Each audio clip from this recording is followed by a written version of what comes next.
जय हिंद साथियों, नमस्कार। स्वागत है आप सभी का आपके अपने YouTube चैनल मुख्येंद्र भी और कोचिंग चैनल पर। और आज हम बात करने वाले हैं कक्षा 12 का जो अर्धवार्षिक पेपर है प्यारे मित्रों, जो आपके होने वाला है उसके लिए। देखो, ये मोस्ट इंपॉर्टेंट आपके सामने पेपर है।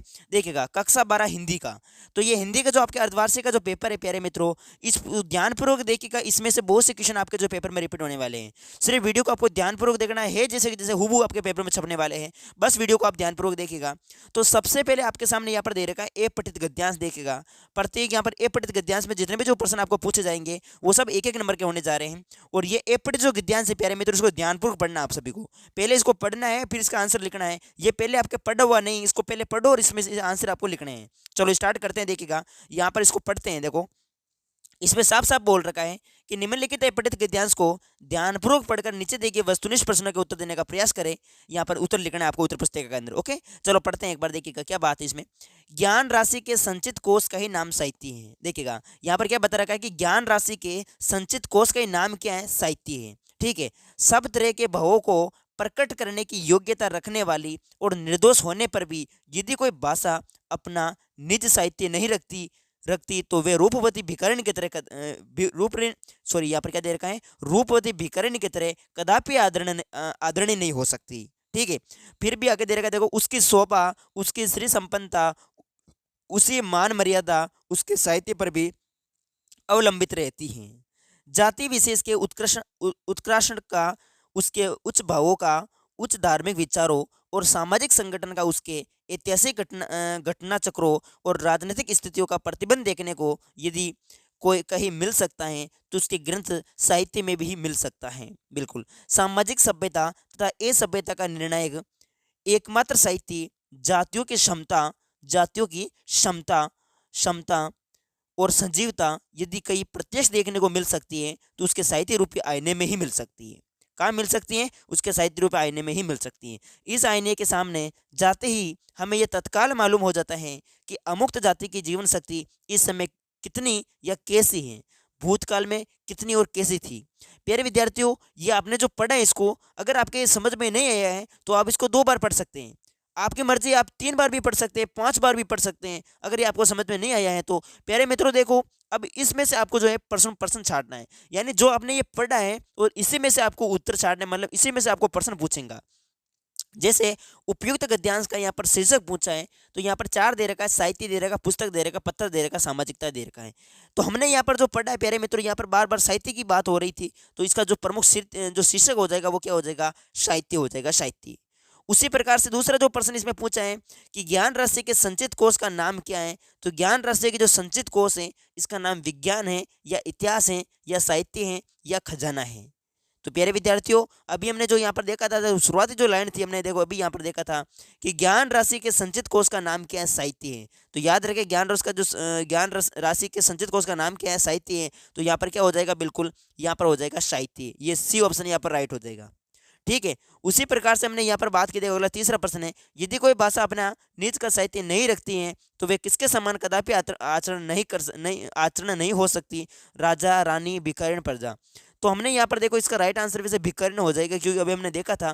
क्योंकि यहाँ पर देखिए, आप खुद देख सकते हो, यहाँ पर हमने यह भी पढ़ा था। देखो, ये रहा प्रश्न। यदि कोई भाषा अपना निज का साहित्य नहीं रखती तो वे रूपवती भिखारिणी की तरह कदापि आचरण नहीं हो सकती। तो यहाँ पर भिखारिणी बिल्कुल जो है ऑप्शन नंबर इसका यहाँ पर क्या राइट हो जाएगा? इसका ऑप्शन नंबर यहाँ पर सी जो है वो बिल्कुल राइट हो जाएगा।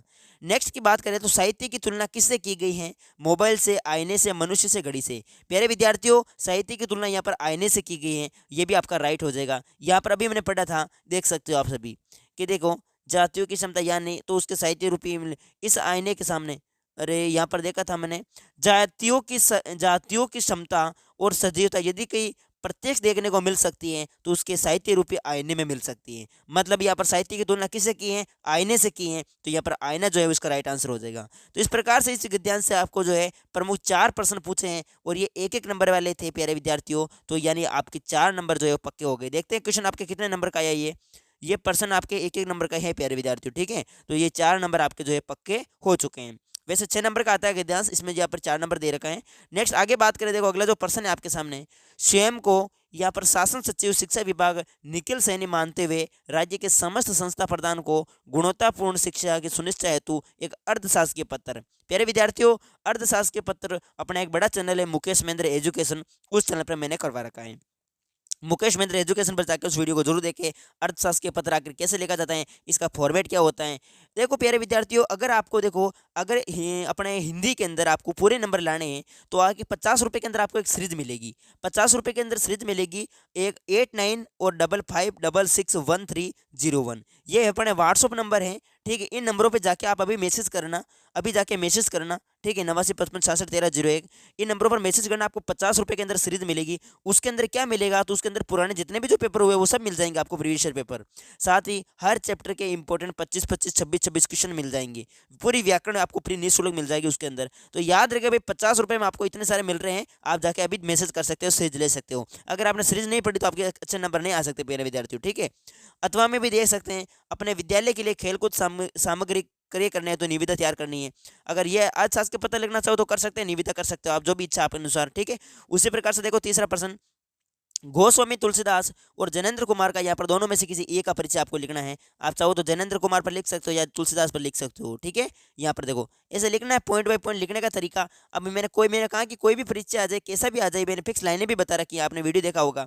वैसे जैनेन्द्र कुमार का जन्म कब हुआ था, 1905 में अलीगढ़ उत्तर प्रदेश के अंदर हुआ था, ठीक है। इस प्रकार से पॉइंट बाय पॉइंट के बारे में बताया था। अब यहाँ पर देखो, निम्नलिखित गद्यांश पद्यांश की सप्रसंग व्याख्या करनी है। जीर्ण बहुत शरीर शरीर, ये देखो आपके जो तुलसीदास वहाँ से लिया गया है, देख सकते हैं। इसकी सप्रसंग व्याख्या करनी है। सबसे पहले प्रसंग लिखना है, फिर प्रसंग लिखना है सबसे पहले, प्रसंग के बाद में व्याख्या, फिर विशेष आपको लिखना है। इस तरीके से देख सकते हो, अथवा में भी दे रखा है ये। पांचवा क्वेश्चन आपके सामने है, बादल राग कविता के प्रतिपद या उद्देश्य पर। ये बादल राग वाला इसको नोट कर लेना, वेरी वेरी इंपॉर्टेंट, ये आपके एग्जाम में जरूर आएगा। शहर समीकरण आरबीसी बोर्ड में ये नहीं है तो इसको याद ना करें, बाकी आपके 4 नंबर का क्वेश्चन ये जरूर आएगा, ऊपर वाला 5वां प्रश्न, ठीक है। नेक्स्ट छठा देखो, सिल्वर वेडिंग वर्तमान युग में बदलते जीवन मूल्यों की कहानी है, 100 उदाहरण सिद्ध कीजिए। ये प्रश्न भी आपके 4 नंबर का पूछा जाएगा एग्जाम में, याद रखें। जूझ कहानी के आधार पर लेखक हैं कविता पर रुचि जगाने, तो कविता करना सिखाने में उसके अध्यापक के योगदान को स्पष्ट करें। तो जूझ कहानी वाला वो है ना, जूझ का मतलब होता है संघर्ष, वो आनंद यादव वाला वो हो गया यहाँ पर क्वेश्चन, तो आप देख सकते हैं। उसी प्रकार से देखो यहाँ पर देखो, भाषा के कितने रूप होते हैं, तो भाषा के यहाँ पर 2 रूप होते हैं, लिखित भाषा और मौखिक भाषा। लिखित ध्वनि संकेतों को क्या कहते हैं, तो लिपि कहते हैं, उसे क्या कहते हैं, लिपि कहते हैं। यहाँ पर लिपि हो जाएगा। रमेश शेर है वाक्य में कौन सी, तो लक्षणा सब शक्ति है, कौन सी सब शक्ति, ये सब मैंने करवा दिया प्यारे विद्यार्थियों। वीडियो तक जरूर देखें, मुकेश महेंद्र एजुकेशन चैनल पर मिलेंगे। मुख्यार्थ लोक प्रचलित अर्थ वाच्यार्थ का बोध कराने वाली जो सब शक्ति होती है वो अभिधा सब शक्ति होती है। कौन सी होती है, अभिधा सब शक्ति। हिंदी भाषा की लिपि कौन सी, तो देवनागरी लिपि। याद रखें आप सभी, हिंदी भाषा की लिपि देवनागरी है। नेक्स्ट बात करें, पानी गे ने उबरे मोती मानुष चून, उक्त पावी में कौन सा अलंकार है, श्लेष अलंकार है। श्लेष अलंकार मैंने करवा दिए हैं। नेक्स्ट है, जहाँ पर विरोध ना होने पर भी विरोध का आभास होता है तो वहाँ पर कौन सा अलंकार होता है, तो यहाँ पर जो अलंकार होता है प्यारे विद्यार्थियों वो होता है विरोधाभास अलंकार। कौन सा अलंकार होता है यहाँ पर, विरोधाभास अलंकार होता है, याद रखें। व्याकरण की बात करूं तो व्याकरण के व्याकरण के अंग पूछे हैं तो व्याकरण के 3 अंग होते हैं। वैसे तो 4 अंग माने गए हैं, वर्ण है, शब्द है, पद है, वाक्य विचार, इस प्रकार से 4 अंग हैं, लेकिन आपको एनसीईआरटी के अनुसार 3 ही करना है। नेक्स्ट आपके सामने देखिएगा प्रमुख, जैसे आगे जो प्रमुख आपके सामने पारिभाषिक शब्दावली दे रखी है, जैसे सर्कुलर। सर्कुलर का जो मतलब होता है प्यारे विद्यार्थियों, परिपत्र होता है। क्या होता है सर्कुलर में, क्या होता है, परिपत्र। और यहाँ पर दे रखा है डेपुटेशन, इसका मतलब जो होता है प्यारे मित्र वो नियुक्ति होता है। क्या होता है, नियुक्ति होता है, ठीक है। याद रखें आप सभी, ठीक। तो इस प्रकार से आप जो है वो याद करें। व्याकरण की परिभाषा आपको जो लिखनी है व्याकरण की, यानी भाषा को शुद्ध रूप से पढ़ने व लिखने का जो ढंग होता है उसको व्याकरण कहते हैं। बस परिभाषा आपको लिखनी है कि किसी भी भाषा को शुद्ध रूप से पढ़ने व लिखने के ढंग को क्या कह सकते हैं, व्याकरण कह सकते हैं। भक्तिन का वास्तविक नाम क्या था, तो भक्तिन का जो वास्तविक नाम था प्यारे विद्यार्थी वो लक्ष्मीन था, यानी हम कह सकते हैं लक्ष्मी, ठीक है। बस इस प्रकार से ये थे आपके सामने क्वेश्चन, और ये था आज का अपना वीडियो। आपको कैसा लगा आप जरूर कमेंट करके मुझे बताइएगा। जय हिंद,